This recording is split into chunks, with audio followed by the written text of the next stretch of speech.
Assalamualaikum warahmatullahi wabarakatuh. Kita jumpa lagi pada kuliah berikutnya, mata kuliah biodiversitas dan konservasi perairan lanjutan. Ini mata kuliah yang diberikan pada mahasiswa program doktor pengelolaan sumber daya perairan. Hari ini kita membahas filsafat konservasi. Apa itu filsafat konservasi? Ini pemahaman yang diperlukan bagi seorang konservasionis, ya seorang ahli konservasi, dan juga diperlukan juga bagi pengelola sumber daya perairan yang tidak memahami arti makna dari filsafat ini agak sulit untuk bisa memiliki kepekaan atau sense terhadap kepedulian sumber daya perairan. Kenapa kita harus peduli? Kenapa harus kita mempertimbangkan semua spesies, ya, termasuk spesies-spesies yang mungkin tidak memberikan nilai ekonomi penting bagi manusia. Tetapi justru yang kita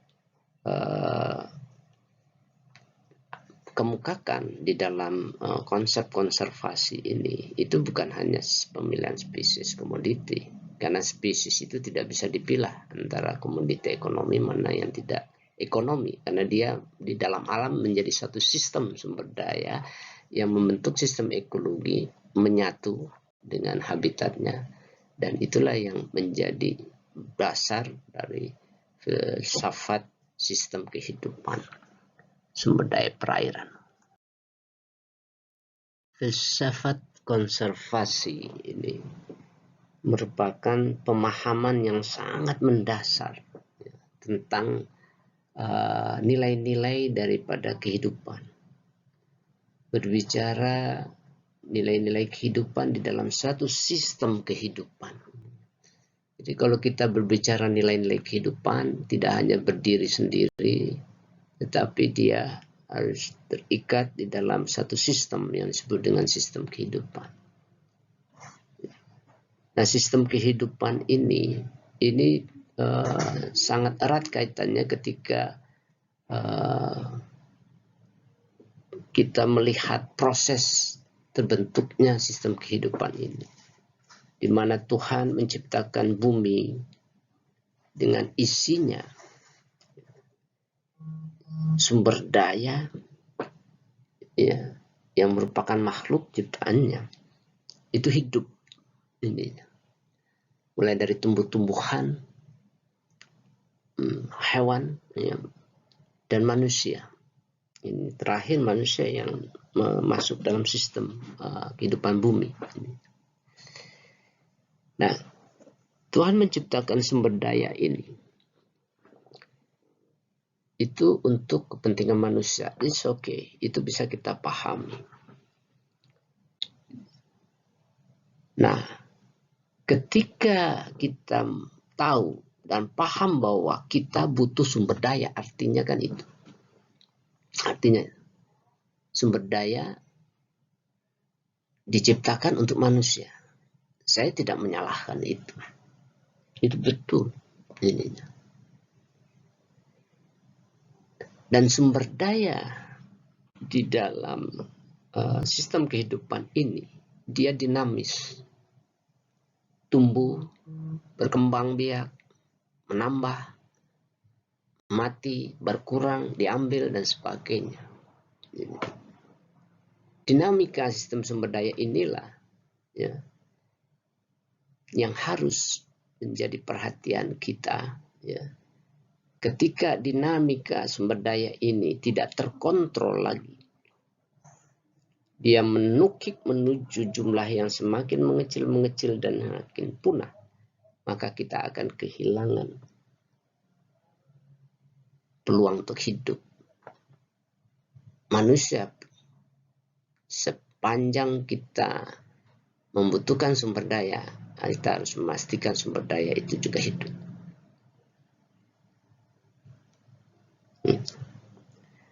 Nah, sehingga ada satu pemahaman yang harus kita pahami dan kita pegang erat-erat. Konsep pemahaman itu adalah sumber daya yang ada di muka bumi ini tidak semuanya secara langsung dikonsumsi oleh manusia atau dibutuhkan oleh manusia secara langsung. Nah, ketika secara tidak langsung, bukan berarti manusia hanya memikirkan sumber daya yang memberikan manfaat langsung tadi. Itu satu. Yang kedua, sumber daya di dalam sistem sumber daya ya, di alam itu membentuk suatu keterkaitan, interaksi, hubungan satu dengan yang lain, baik sumber daya maupun ya hidup hayati maupun yang non hayati, biotik dan abiotik, bahkan antara biotik dengan biotik juga saling mempengaruhi, bahkan tidak hanya biotik dan abiotik dengan abiotik itu sendiri juga bisa saling mempengaruhi. Misalnya ketika terjadi pola arus, berarti ada abrasi. Ketika adanya sedimen transport, berarti ada sedimentasi. Ya, ada kekeruhan, peningkatan partikel.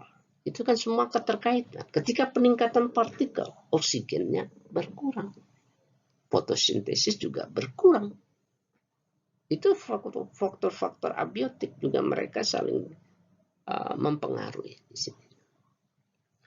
Nah, artinya bahwa semua komponen-komponen di dalam sistem sumber daya itu bekerja di dalam satu sistem yang tidak bisa kita lepaskan satu dari komponen sumber daya lainnya. Nah, artinya komponen-komponen komoditi nil yang memiliki nilai ekonomi penting itu juga tidak bisa lepas dengan komoditi yang non ekonomi penting. Ketika komoditi yang tidak memiliki ekonomi penting ini diabaikan, maka sistem sumber daya ekonomi penting juga terganggu. Nah, ketika ini terganggu, maka yang dirugikan juga manusia lagi. Karena sumber daya yang dia butuhkan juga semakin berkurang. Nah, disinilah filsafatnya, ya, di mana satu kebutuhan daripada manusia terhadap sumber daya itu membutuhkan satu titik imbang, ya. Keseimbangan antara yang dimanfaatkan dengan yang memanfaatkan. Sumber daya ada fungsi alam yang bekerja, itu pertumbuhan. Setiap spesies, setiap jenis kecepatan pertumbuhannya juga berbeda-beda. Ya. Sehingga ya, jumlahnya pun juga berbeda-beda, ukurannya juga berbeda-beda. Nah, inilah yang kita sebut dengan carrying capacity daya dukung. Sehingga setiap jenis itu carrying capacity-nya berbeda-beda. Nah, jumlah yang berbeda inilah manusia harusnya mempertimbangkan berapa kemampuan alam untuk bisa dimanfaatkan oleh manusia. Ya. Itu yang kita sebut dengan pemanfaatan dan daya dukung. Ya. Pemanfaatan itu harus berbasis pada daya dukung dari setiap jenis tadi. Karena kalau setiap jenis ini tidak mau dipertimbangkan aspek daya dukungnya, maka ada suatu jenis-jenis tertentu yang mengalami penurunan. Nah, ketika penurunan yang melewati ambang batas daya dukung, maka juga mengganggu sistem ekologi secara keseluruhan, berarti sumber daya tertentu itu juga akan terganggu meskipun dia tidak dimanfaatkan oleh manusia. Nah, secara keseluruhan itu yang disebut dengan sistem ekologi, keseimbangan akan bergeser di sini. Nah, di sisi lain yang saya ingin angkat juga di dalam filsafat konservasi ininya, ketika Tuhan membenarkan adanya kematian, itu jumlah yang diambil, dimanfaatkan, dikonsumsi, ya, meskipun tadi sudah difilter dengan daya dukung ininya. Artinya kita ini berlaku secara umum, ya. Karena alam akan juga melakukan hal yang sama ketika kita tidak memanfaatkan sumber daya alam. Karena alam itu habitatnya pasti memiliki ruang tertentu, kapasitas tertentu. Itu yang disebut dengan kapasitas daya dukung. Jadi kalau nggak dimanfaatkan, ikan itu tidak tumbuh sampai ke permukaan air. Tetap jumlahnya akan terbatas. Dia tidak melebihi. Nah, artinya terjadi pengurangan atau kematian juga di situ secara alami. Ini. Ya. Nah, manusia mengganggu sistem ini dengan pemilihan tadi. Pemilihan apa yang pemilihan? Karena dia memilih jenis-jenis yang memiliki nilai ekonomis penting, yang berkepentingan dengan dia, dengan manusia. Yang dia makan, yang memiliki nilai uang. Ininya. Nah, bagaimana dengan jenis-jenis yang tidak dimanfaatkan secara langsung? Ininya. Tentu saja tidak disentuh. Ininya. Nah. Nah, sementara sistem ekologi ini, dia akan berjalan seimbang apabila komposisinya itu sesuai semua. Ya. Nah, sistem ekologi tidak mengenal ini ekonomi maupun non-ekonomis, penting. Ya, secara biologi, secara ekologi, dia memiliki fungsi dia sebagai predator, sebagai produser, gitu kan. Dia sebagai pengurai ininya. Ya, pemakan tingkat 1, tingkat 2, dan 3, 4, dan seterusnya. Itu di dalam sistem ekologi. Ya. Nah, sehingga ketika kita bicara keseimbangan juga mempertimbangkan aspek yang dimakan dan yang tidak dimakan. Jadi kita dibatasi dengan carrying capacity itu. Nah, oleh karena itu, kebutuhan-kebutuhan manusia harusnya tidak terfokus pada satu komoditi, satu spesies, satu jenis. Tuhan begitu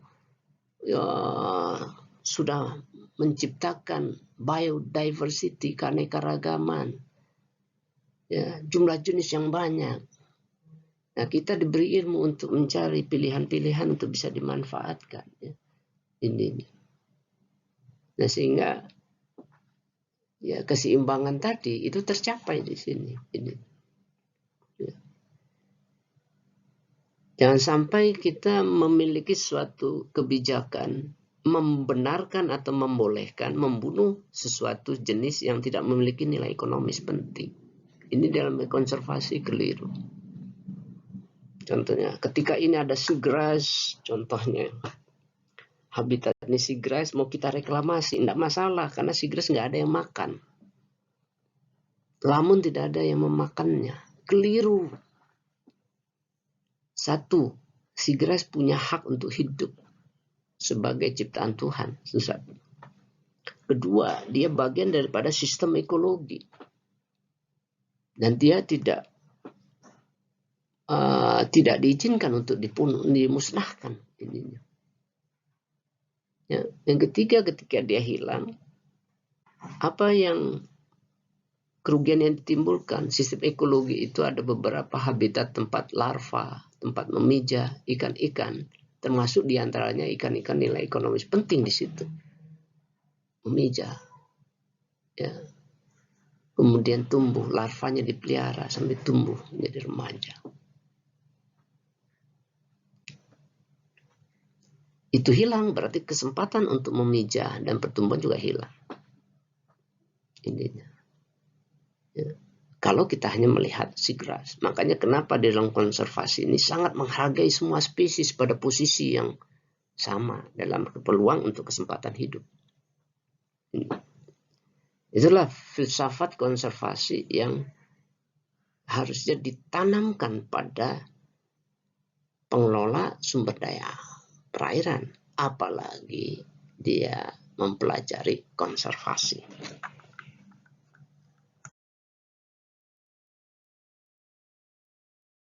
Konsep keseimbangan alam ini terkait dengan titik temu antara keberadaan sumber daya alam dengan habitat dan ruangnya. Nah, ketersediaan ruang itu diperlukan untuk kebutuhan sumber daya. Begitu juga sumber daya memerlukan ruang sebagai tempat habitat. Nah, hal ini itu menggambarkan bahwa semua sumber daya punya hak untuk hidup seperti yang kita bahas sebelum, atau yang kita kenal dengan sistem kehidupan ini. Tidak ada satupun sumber daya atau biota yang kita anggap ya bisa dimusnahkan atau artinya dianggap tidak penting di dalam eksistensinya di dalam sistem sumber daya ini. Karena memang kita tidak mampu untuk membuat sumber daya, ya. Apalagi membangun sistem sumber daya. Jadi kalau sudah punah, sudah tamat sudah. Tidak ada hal yang bisa kerjakan lagi dengan sumber daya yang sudah punah. Nah, terikat juga dengan sistem ekologi yang dibentuk dalam sumber daya, sehingga tidak ada membedakan antara sistem sumber daya yang memiliki nilai ekonomis dan tidak bernilai ekonomis dalam perspektif kesempatan di dalam hidup. Artinya keberadaan dia di dalam sistem alam ini. Penghargaan kita terhadap seluruh biota ininya ya sebagai manusia juga sebagai ciptaan Tuhan yang memiliki keterbatasan untuk menciptakan sumber daya. Ini juga diilustrasikan oleh William Bibb ini, dengan statementnya, when the last individual of a race of living things breathe no more, neither heaven and neither earth must pass before such as one again big again. Maknanya apa? Ya, ilustrasinya menggambarkan bahwa apabila ya terjadi kepunahan atau individu terakhir dari spesies itu mati, artinya punah itu terjadi. Bahwa kita nggak bisa apa-apa. Ya, harus diciptakan lagi. Ya, bumi, another earth, ataupun juga another heaven, surga, yang bukan merupakan kapasitas manusia, sehingga kehidupan itu bisa kembali lagi. Nah, dengan filosofi seperti ini, maka seharusnya manusia menyadari posisinya bukan sebagai makhluk yang berkuasa untuk segala-galanya terhadap sumber daya. Kita berkuasa untuk mengelola sumber daya alam. ya, dengan amanahnya adalah mempertahankan sistem sumber daya, jenis-jenis sumber daya yang ada saat ini. Itu sebenarnya mandat yang dipesankan pada kita. Ya. Itu William Bibb. Ya, ini memang agak abstrak pemahamannya. Sehingga saya mencoba menulis ulang kembali di dalam buku saya tahun 2019 sebenarnya. Setiap individu yang hidup memiliki kesempatan hidup, dan manusia tidak mampu menciptakan kehidupan, tetapi memiliki kemampuan mengelola kehidupan. Jadi kita tidak berhak untuk menghapuskan, ya, sistem kehidupan. Ya. Tetapi kita boleh mengelola. Mengelola ini artinya diantaranya di dalamnya ada aspek memanfaatkan, aspek melindungi, aspek juga menumbuhkan atau memberi kesempatan untuk tumbuh sumber daya. Disitulah antara memanfaatkan, melindungi, ya, menumbuhkan, itu harus ada titik imbangnya seperti yang kita bahas sebelumnya. Ya, titik imbangnya di carrying capacity. Ini filsafat yang sangat dalam pemahamannya, bahwa kita memang harus menghargai dari setiap kehidupan. Kita dihalalkan untuk memanfaatkan, untuk mempertahankan hidup kita, untuk mendapatkan keuntungan kita. Tetapi jangan lupa bahwa kita memiliki tugas atau amanah untuk mempertahankan sistem sumber daya alam ini. Baik, selanjutnya kita coba mempraktekkan, ya, konsep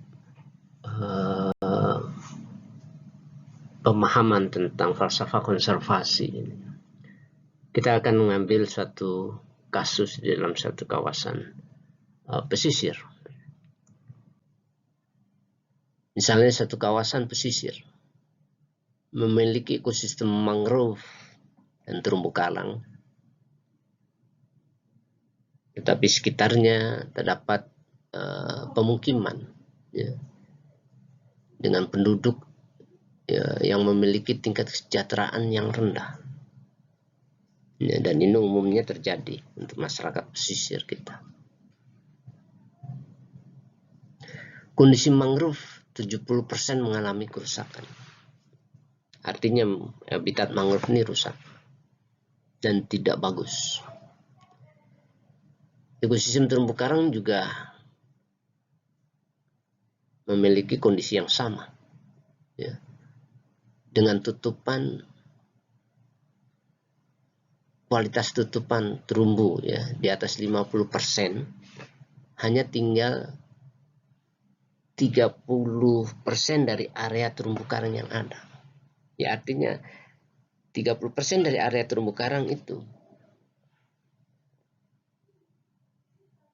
yang kualitasnya baik, selebihnya tidak baik. Artinya 70% kondisi terumbu karang ini tidak baik.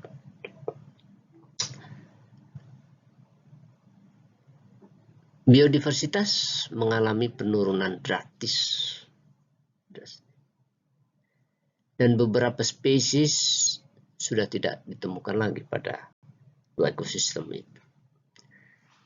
Abrasi pantai sudah mulai terjadi dan menghantam beberapa tempat pemukiman penduduk,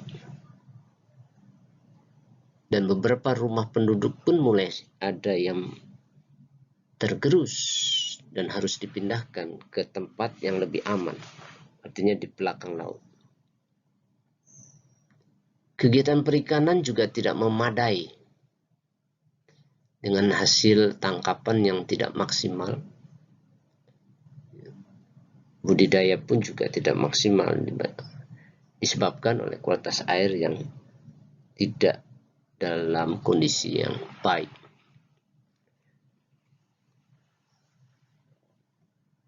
pemerintah daerah memiliki anggaran terbatas dalam mengatasi permasalahan ini. Ya. Coba Anda bantu pemerintah daerah, ya, bantu pemerintah daerah, coba bantu memikirkan apa yang harus dilakukan dalam konteks konservasi. Apakah tepat konservasi masuk di sini atau tidak tepat, atau mungkin hal yang lain? Ya. Apakah ini memecahkan masalah? Indikatornya apa yang Anda gunakan untuk melakukan analisis seperti ini? Silakan nanti Anda bukan pikirkan sejenak. Saya beri waktu sekitar 2-3 menit ininya, ya, untuk merenung, nanti baru kita bahas. Ya, baik. Mudah-mudahan Anda sempat berpikir, ya, di sininya. Kemudian kita coba diskusikan jawaban Anda atau renungan Anda di sini. Ya, saya sudah dapat menangkap jawabannya, dan jawaban Anda adalah pemulihan ekosistem mangrove, relokasi pemukiman, rehabilitasi mangrove, analisis skala prioritas. Jadi, 3 komponen ini. Kita lihat satu persatu. Pemulihan ekosistem mangrove, ya, mungkin tidak hanya mangrove saja, dan terumbu karang tentunya, karena 2 ekosistem ini juga kondisinya sama-sama rusak. Ya.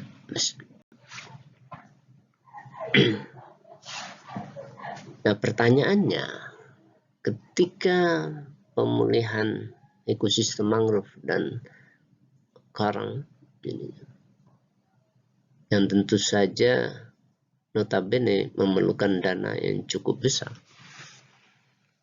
sementara masyarakat di sini kesejahteraannya relatif rendah. Tepat atau tidak? Ya. Nah, kalau ditanya masyarakat, mungkin dia membutuhkan cash saat itu. Baik uang rehabilitasi diberikan ke mereka, supaya mereka bisa beli makanan, beli hal-hal yang lain saja. Untuk jangka pendek bisa. Ya. Tetapi untuk jangka panjang tentu satu hal yang keliru. Karena dalam memperbaiki ekosistem itu tujuannya adalah untuk keberlanjutan pemanfaatan sumber daya atau dalam jangka waktu yang panjang. Harapannya dengan pemulihan ekosistem mangrove dan peningkatan kualitas terumbu karang, itu tentu saja ini akan diikuti, ya, atau hal yang perlu juga dipenuhi syaratnya adalah kualitas lingkungan juga harus bagus. Tidak ada pencemaran karang mangrove, tidak ada pencemaran karang coral reef, ya. Itu bagian daripada upaya pemulihan ekosistem. Nah, setelah ekosistem ini membaik, tentu saja akan memberikan peningkatan fungsi ekosistem. Ya, reproduksi biota, biodiversitas biota di dalam ekosistem meningkat. Ya, fungsi spillover juga meningkat. Ya. Spillover itu adalah produksi larva, juvenil dan remaja, hewan-hewan remaja di 2 ekosistem ini meningkat, sehingga dia akan menyebar ke perairan sekitarnya, menyebabkan populasi sumber daya yang siap ditangkap itu akan semakin meningkat. Nah, kalau ini bisa ditangkap oleh masyarakat setempat sebagai hasil penangkapan perikanan, baik ikan maupun udang dan biota lainnya, ini menjadi sumber mata pencarian, sumber income, pendapatan. Dan ini salah satu pemecahan permasalahan ketika terkait dengan tingkat kesejahteraan yang rendah. Tapi tentu saja ini butuh waktu tentunya. Pemulihan ekosistem mangrove itu bisa 5 tahun, 7 tahun, 10 tahun. Tapi secara paralel bisa kita lakukan perbaikan itu secara bertahap, tapi kita dapat menikmati hasilnya secara bertahap juga ini. Ya. Nah, sehingga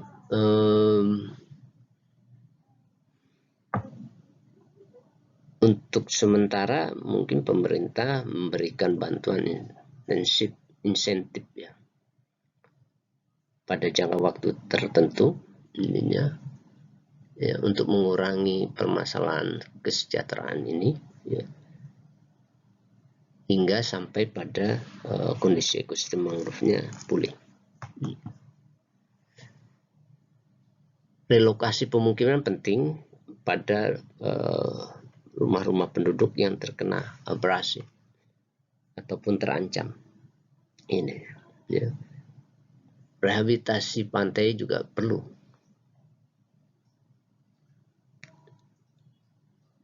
Karena pemulihan ekosistem mangrove salah satunya adalah rehabilitasi pantai juga komponennya. Nah, yang ketiga ini tentu saja program-program yang disusun ini itu akan sangat berkaitan dengan ketersediaan dana atau anggaran. Ya. Sehingga penting juga kita melakukan analisis skala prioritas. Ya, prioritas mana yang penting dengan keterbatasan ini, mana yang lebih dulu, mana yang berikutnya, mana yang terakhir. Ya.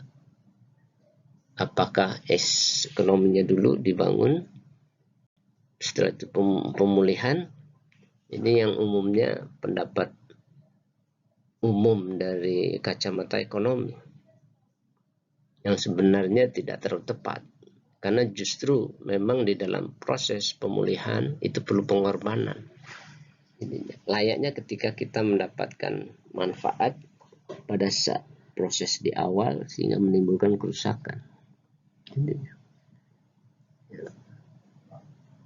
Nah, tentu saja ini satu pilihan ya, dan pendekatan konservasi yang kita lakukan di dalam pengelolaan sumber daya perairan, di mana ini sudah terjadi kasus permasalahan yang berat. Makanya tetap konservasi. Jangan sampai ketika kasus ini sudah berat, konservasi tidak menjadi prioritas, mungkin terakhir. Sementara konservasi justru adalah salah satu pendekatan untuk memecahkan permasalahan sumber daya. Nah, kalau konservasi ditaruh di belakang, ya perbaikan sumber daya tidak akan terjadi, tidak akan sampai-sampai. Inilah yang kita alami saat ini. 75 tahun kita merdeka, sumber daya kita terus menurun. Ya. Sementara kesejahteraan tidak juga meningkat sampai pada level yang merata pada kesejahteraan yang tinggi.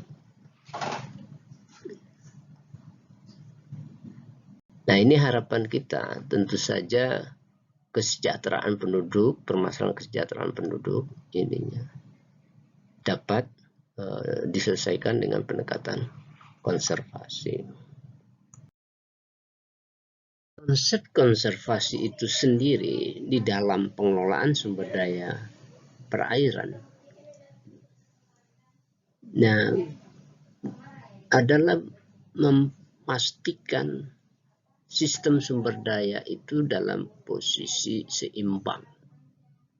Apakah itu dimanfaatkan atau tidak dimanfaatkan, atau dia mendapat pengaruh dari kegiatan manusia atau tidak.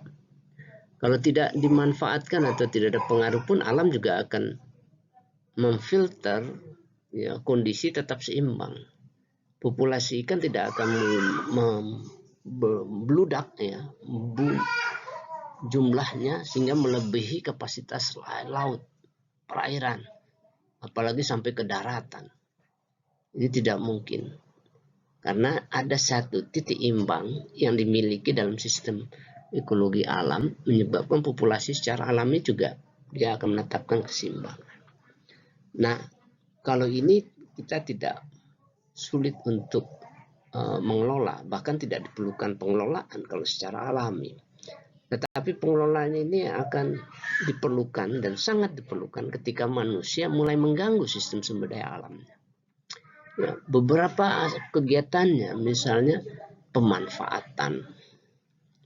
Apa implikasi dari pemanfaatan? Adalah adanya pengurangan terhadap sumber daya, ada gangguan terhadap sistem sumber daya dan lingkungan ininya. Kemudian juga ada kerusakan, ada jasa, pemanfaatan jasa yang tidak langsung memanfaatkan sumber daya, tetapi dia memberikan dampak, ya, baik langsung maupun tidak langsung terhadap sistem sumber daya dan lingkungan. Terus, ya, ini hal-hal yang diindikasikan sebagai upaya pengurangan. Nah, untuk mengimbanginya, maka kita harus melakukan perlindungan dan perbaikan. Apa yang perlu dilindungi? Ada fungsi-fungsi tertentu yang krusial yang kita lindungi. Di antaranya 4 spawning ground, nursery ground, atau di dalam sistem zonasi kawasan konservasi yang kita sebut sebagai zona inti. Perlindungan ini perlu dia sebagai sumber plasma nutfah, karena di luar sekitarnya itu memerlukan supply dari zona ini, kawasan lindung ini. Ya, sehingga perlu perlindungan. Dan apabila terjadi pengerusakan, maka kita akan lakukan perbaikan. Nah, variabel-variabel kegiatan ini harusnya menciptakan suatu sistem keseimbangan di mana jumlah pemanfaatan, kerusakan, perbaikan, perlindungan dan jasa itu menghasilkan suatu sistem keseimbangan sumber daya alam. Itulah sebenarnya konsep konservasi yang harusnya bekerja di dalam sistem sumber daya alam ini.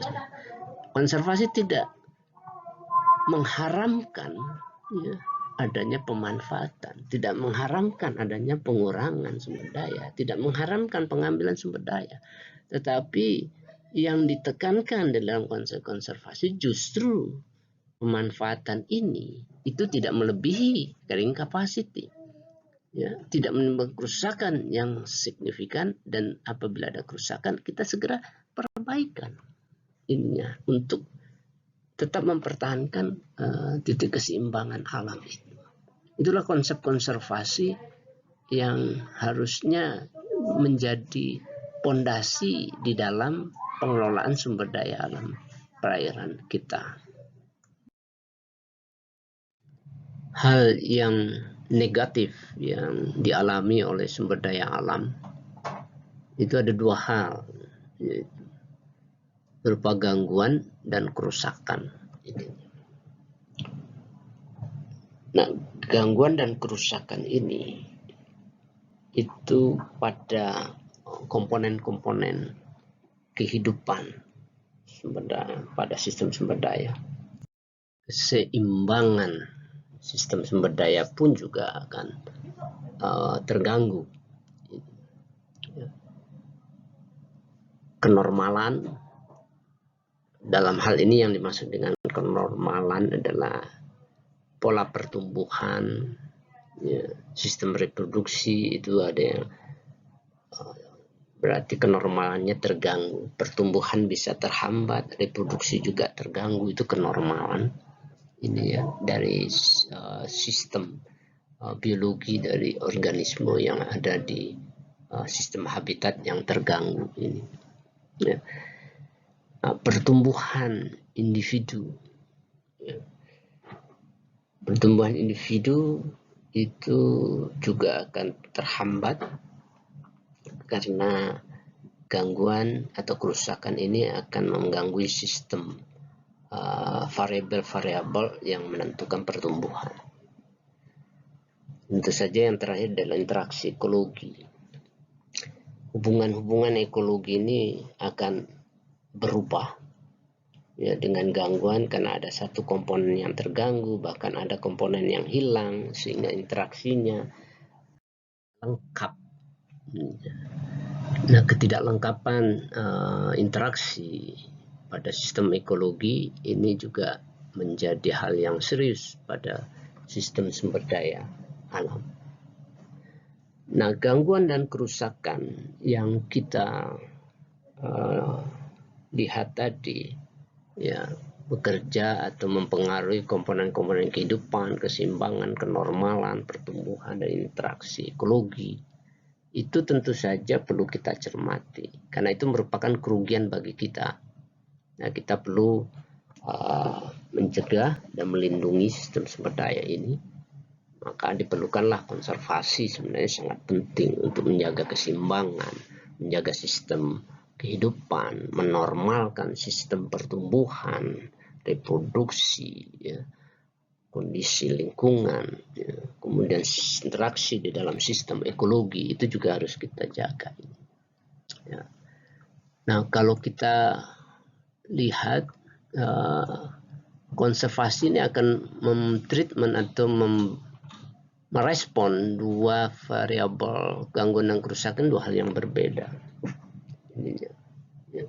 Gangguan itu bisa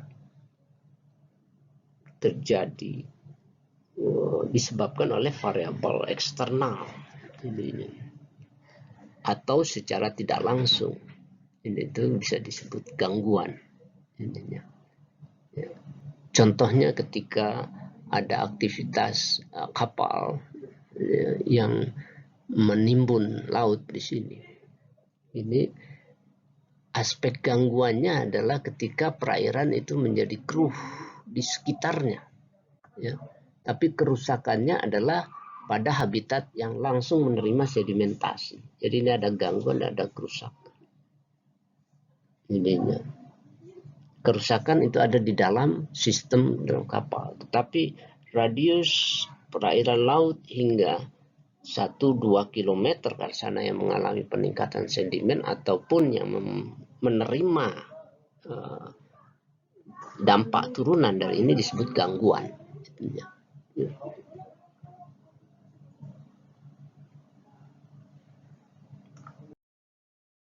Baik, kita lihat tujuan konservasi. Paling tidak ada 5 hal yang perlu kita cermati di sini. 1, mempertahankan proses-proses ekologi yang terdapat di alam. Jadi memang memastikan semua proses ekologi, baik yang kemungkinan akan menerima gangguan atau tidak, ya, atau akan berpotensi mengalami kerusakan, itu harus disikapi untuk mencegah gangguan dan kerusakan itu, atau sebaliknya bisa kita lakukan rehabilitasi apabila terjadi kerusakan, sehingga proses-proses ekologi itu berjalan dengan baik ini. Yang kedua itu mempertahankan fungsi dan luasan ekosistem berbasis daya dukung. Jadi kalau kita lihat ekosistem ini memiliki risiko untuk dimanfaatkan oleh manusia karena kebutuhan manusia terhadap sumber daya, sehingga luasan ekosistem akan mengalami penurunan. Ya. Nah, di dalam konsep carrying capacity, daya dukung ini, maka luasan ekosistem itu dibenarkan untuk dimanfaatkan atau berkurang sepanjang basis daya dukungnya tidak terlampaui, sehingga fungsi dari ekosistem itu pun juga bisa berjalan dengan baik. Nah, itu memastikan konservasi di situ. Ya. Yang ketiga, ini upaya untuk preservasi keanekaragaman hayati. Jadi itu mempertahankan ya, atau kalau terjemahan bebas mengawetkan, tapi bukan berarti mengawetkan dengan formalin sumber daya hayati, tetapi mempertahankan biodiversitas ya, hayati ini tetap tinggi, tidak mengalami penurunan ya, baik dari segi kuantitatif maupun berdasarkan kualitatif ya, kualitas ini. Nah, yang dimaksud dengan kualitas dimana adalah tidak ada perubahan genetik atau mutasi gen di dalam sistem sumber daya kita sehingga dia akan menurunkan produktivitas atau kualitas daripada organisme kita. Nah, ini harus kita jaga. Ancamannya sebagian besar karena penurunan kualitas air, termasuk pencemaran. Ini yang perlu diantisipasi, penurunan daripada kualitas sumber daya perairan. Yang keempat, melindungi sumber daya perairan dari kepentingan tertentu. Nah, karena ancaman terbesar dari sumber daya perairan itu memang datang dari manusia. Manusia ya, karena membutuhkan sumber daya, maka dia akan melakukan pemanfaatan, eksploitasi, atau dia memerlukan ruang. Ya, aktivitasnya memberikan dampak limbah atau pengaruh daripada aktivitas itu menimbulkan kerusakan lingkungan. Nah, kepentingan manusia ini itu jangan sampai ya, melebihi kemampuan alam untuk mentolerir kepentingan tersebut. Nah, disinilah ilmu konservasi sangat penting ya. Dia akan memberikan rekomendasi solusi berapa sumber daya yang besar, berapa besar sumber daya yang bisa dimanfaatkan kepentingan ini, kepentingan itu, ya, kepentingan lainnya. Sehingga sistem sumber daya kita itu tetap berada pada posisi yang seimbang di alam. Artinya tidak mengalami penurunan atau bahkan yang tidak kita inginkan adalah kepunahan daripada sumber daya. Dan yang kelima, tidak hanya melarang dan melindungi saja. Sebenarnya nomor 5 ini justru ini aspek yang kita mendukung pemanfaatan sumber daya yang berkelanjutan bagi kepentingan manusia. Intinya, konservasi justru di sini mensupport ya, aktivitas pemanfaatan berkelanjutan. Apa yang dimaksud dengan pemanfaatan berkelanjutan? Artinya ketika dia memanfaatkan sumber daya tertentu, ya, kalau pemanfaatannya berkelanjutan, berarti sumber daya tersebut keberadaannya juga tidak berkurang. Karena dia dapat dimanfaatkan terus-menerus. Itu konsep konservasi. Kuncinya di mana? Lagi-lagi konservasi akan memberikan suatu solusi dengan konsep carrying capacity, daya dukung tadi. Di sini. Nah, sehingga daya dukung itulah sebenarnya batas pemanfaatan sumber daya, sehingga kita akan memperoleh kondisi di mana sumber daya tersebut dapat dimanfaatkan terus menerus. Khusus untuk konservasi biodiversitas ini dikhususkan untuk keanekaragaman hayati. Nah, ini termasuk hal yang baru yang kita kembangkan di ilmu pengelolaan konservasi. Karena konservasi itu selama ini dikenal melakukan konservasi individu atau jenis,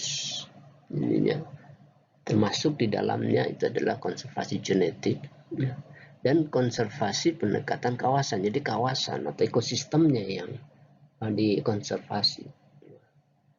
Nah, konservasi keanekaragaman hayati ini sebenarnya pengembangan dari konservasi jenis dan ekosistem.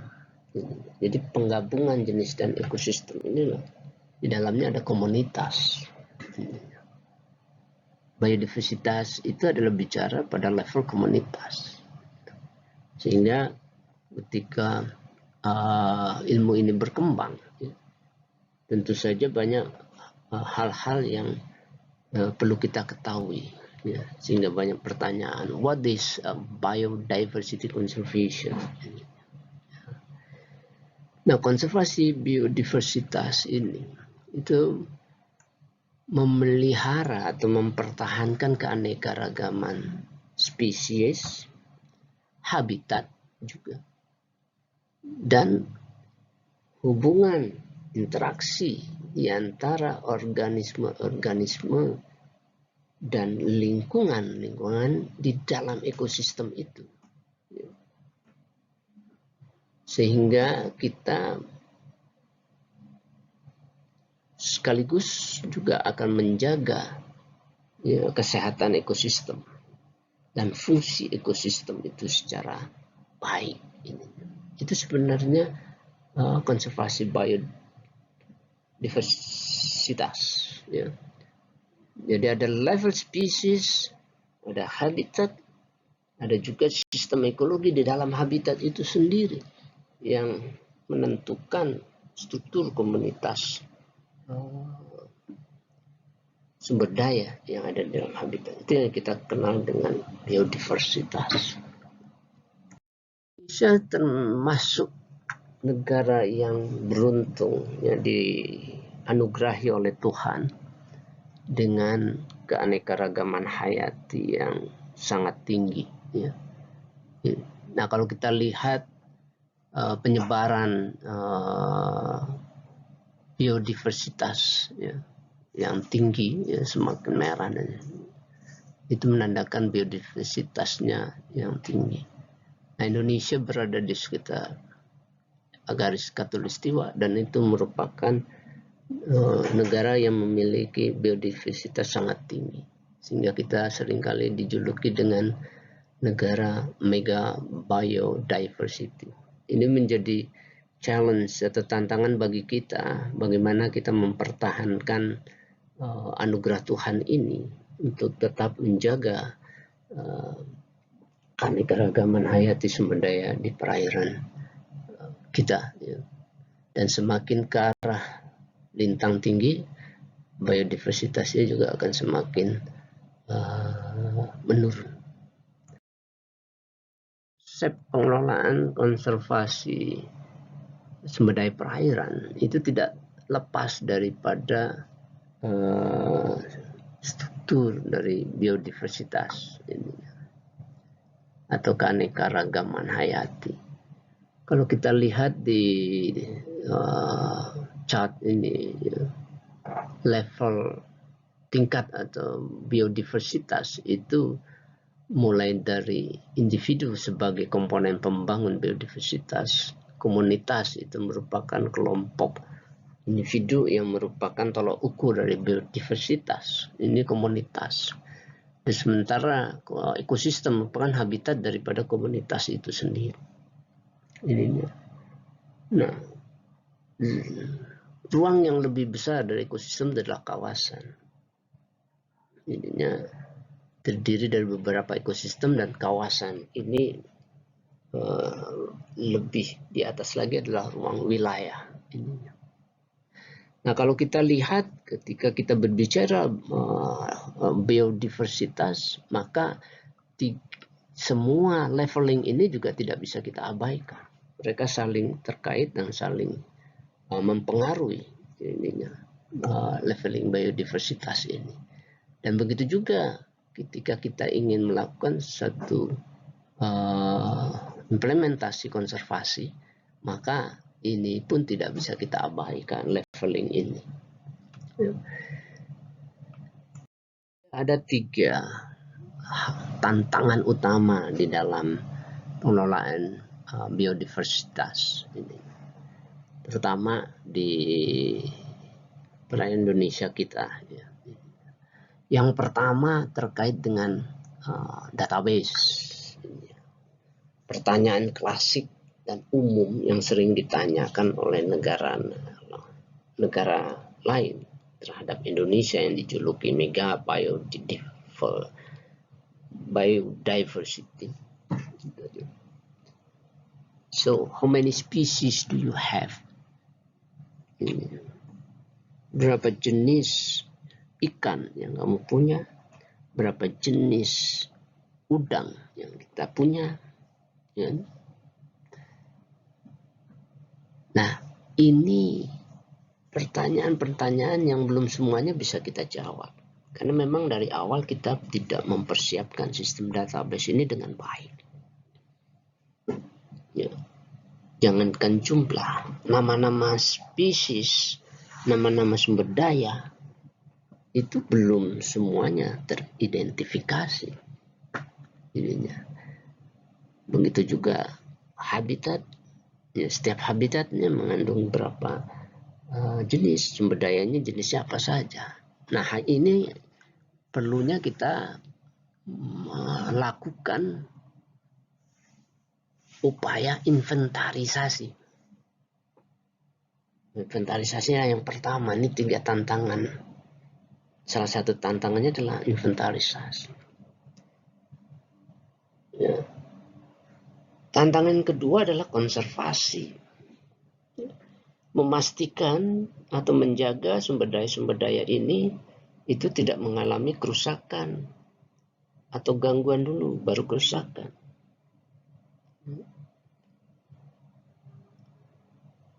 Bahkan jangan sampai belum teridentifikasi spesies jenis sumber daya tertentu sudah mengalami kepunahan.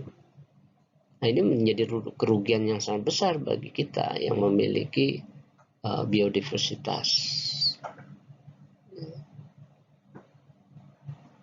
Nah, sehingga upaya-upaya konservasi perlu dioptimalkan. Ini menjadi tantangan yang kedua. Nah, tantangan ketiga, inventarisasi dan konservasi ini harusnya bisa memberikan manfaat untuk pemanfaatan berkelanjutan yang notabene merupakan suatu kontribusi kesejahteraan bagi masyarakat Indonesia. Nah, oleh karena itu 3 tantangan ini di dalam biodiversitas, ya, yang perlu dikelola menjadi satu program besar di dalam menjalankan pengelolaan biodiversitas sumber daya perairan kita. Ini hanya ilustrasi gambaran kita bahwa kita penting memiliki satu sistem database dengan baik, gitu, yang tercatat, terdokumentasi dengan baik. Kalau hanya tersimpan pada memori para peneliti, saintis, ilmuwan yang meneliti, tidak dibangunkan sistemnya, kapasitasnya sangat terbatas. Ya. Dalam otak kita hanya kapasitas maksimum itu sekitar 1000 spesies. Ya. Sementara bumi kita itu memiliki spesies itu perkiraannya sekitar 10 sampai 100 juta spesies. Dan ini harus dibangun dalam kurun waktu panjang. Ini. Dan perlu diupdate. Jadi ada yang timbul, ada yang tenggelam, ada yang hilang, gitu kan. Sehingga mutlak sebenarnya sistem database sangat diperlukan di dalam konsep pengelolaan, konservasi, dan biodiversitas. Konservasi biodiversitas ini sangat strategis di dalam kehidupan kita. Ya. Kita sebagai manusia yang memanfaatkan sumber daya alam perairan dan juga memiliki tanggung jawab untuk mengelola agar sumber daya alam perairan itu bisa tersedia, terjaga dengan baik dan keberadaannya selalu ada, ya, tidak berkurang secara signifikan, ya, di bawah batas kemampuan alam, sehingga kita dapat memanfaatkan terus menerus. Di sini saya coba mengilustrasikan ada 3 komponen penting di dalam konservasi dan semuanya tiga-tiganya penting. Yang pertama ini terkait dengan ketersediaan di alam, natural resources di sini. Ini ada diagram yang lingkaran yang berwarna hijau ininya. Nah, di sini ada habitat, ya. Komponen habitat adalah tempat tinggal organisme. Kemudian ekosistem yang langka, artinya ekosistem yang tidak umum banyak ditemukan di permukaan bumi ini. Kemudian keterkaitan, connectivity antara satu komponen sumber daya, antara satu habitat ke habitat yang lain, ya, antara satu ekosistem ke ekosistem yang lainnya. Ini menjadi sangat penting karena begitu kerusakan pada satu habitat, apabila dia memiliki konektivitas dengan habitat lain, maka habitat yang lain juga mengalami gangguan atau pengaruh daripada gangguan pada habitat sebelumnya, gitu ya. Kemudian juga ada area yang harus kita lindungi di sini, ya, sumber daya yang tadi memiliki fungsi-fungsi penting, ya. Misalnya sebagai spawning ground, nursery ground, itu daerah yang penting, unik, ya. Kemudian juga langka ininya, endemik, itu juga menjadi hal yang perlu prioritas dilindungi. Itu dari segi sumber daya alam. Nah, hal yang kedua ini yang terkait dengan berwarna coklat jadinya, ya, drivers of change. Jadi kemungkinan atau peluang untuk mengalami perubahan akibat adanya kegiatan manusia, aktivitas manusia. Manusia perlu ruang untuk beraktivitas, untuk bertempat tinggal, untuk bergerak, ya, untuk melakukan produksi makanan, memproduksi sesuatu yang dibutuhkan untuk kehidupan manusia. Ya, tidak hanya makanan saja, mungkin membutuhkan atap, membutuhkan lampu. Nah, di situ kan ada pabrik-pabrik ininya. Ya. Nah, sehingga itu perlu diantisipasi. Ya. Perlu ruang, kita perlu pengelolaan ruang di sini. Ya. Kemudian ada juga mobilitas, ya, recreation, perjalanan, ya, ini kendaraan-kendaraan atau kapal laut, pesawat, ini, ataupun alat transport lainnya, ataupun alat mesin-mesin lainnya yang digunakan. Ini terkait dengan pabrik, tadi kita bicara produk yang mengeluarkan pencemaran ininya. Dan yang terkait dengan invasive species ini adalah adanya spesies travel, ya, traveling species ini yang dibawa oleh manusia dari satu tempat ke tempat yang lain, sehingga perpindahan spesies berdasarkan transportasi oleh manusia, di mana tentu saja introduksi spesies dalam satu habitat ini kemungkinan akan menjadi invasi spesies karena dia mengganggu tatanan sistem habitat di dalamnya. Ada spesies baru, dia berarti merubah tatanan. Kalau dia kuat berarti dia menjadi invasif. Kalau tidak kuat dia akan mati. Tapi justru yang menjadi masalah ketika dia kuat hidup di habitat itu, dia memenangkan pertempuran dengan spesies alami, dia akan menyingkirkan spesies aslinya. Itu yang disebut ancaman. Perubahan-perubahan inilah yang perlu kita antisipasi. Dan yang bagian terakhir adalah benefit atau manfaat. Ya, manusia selalu mengembangkan teknologi untuk kepentingan pemanfaatan manusia, diantaranya untuk kesehatan, mengekstrak sumber daya sebagai obat, sebagai suplemen, sebagai vitamin untuk kesehatan, sehingga dia mengeksploitasi sumber daya. Genetic diversity, melakukan rekayasa untuk mendapatkan manfaat yang lebih baik. Ini juga perlu diantisipasi. Tidak selalu genetic diversity itu menjadi baik. Ya, apabila profil genetik baru itu muncul, di-create atau dibuat, itu saja dalam sistem alam belum tentu bisa diterima. Ya. Manfaat yang lainnya selain public health, ya, itu recreation, culture, estetik, keindahan.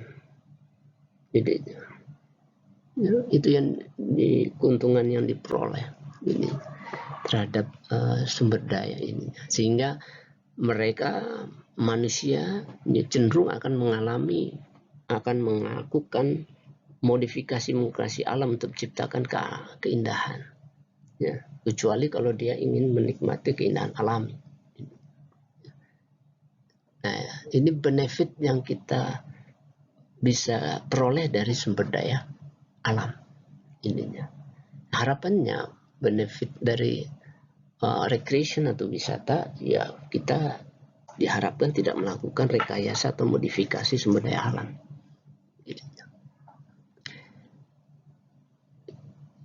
Nah, 3 hal inilah yang harus kita sikapi, ya, sehingga konsep konservasi biodiversitas ini pun tetap bisa diimplementasikan dan sistem sumber daya kita tetap lestari dan pemanfaatannya juga bisa optimal dan berkelanjutan. Baik, untuk pertemuan yang kedua kita ini yang terkait dengan filsafat daripada konservasi dan biodiversitas, kita cukupkan sampai di sini, dan saya berharap teman-teman mahasiswa bisa menangkap esensi dari pembahasan kita ini, sehingga ini bisa dicerna dan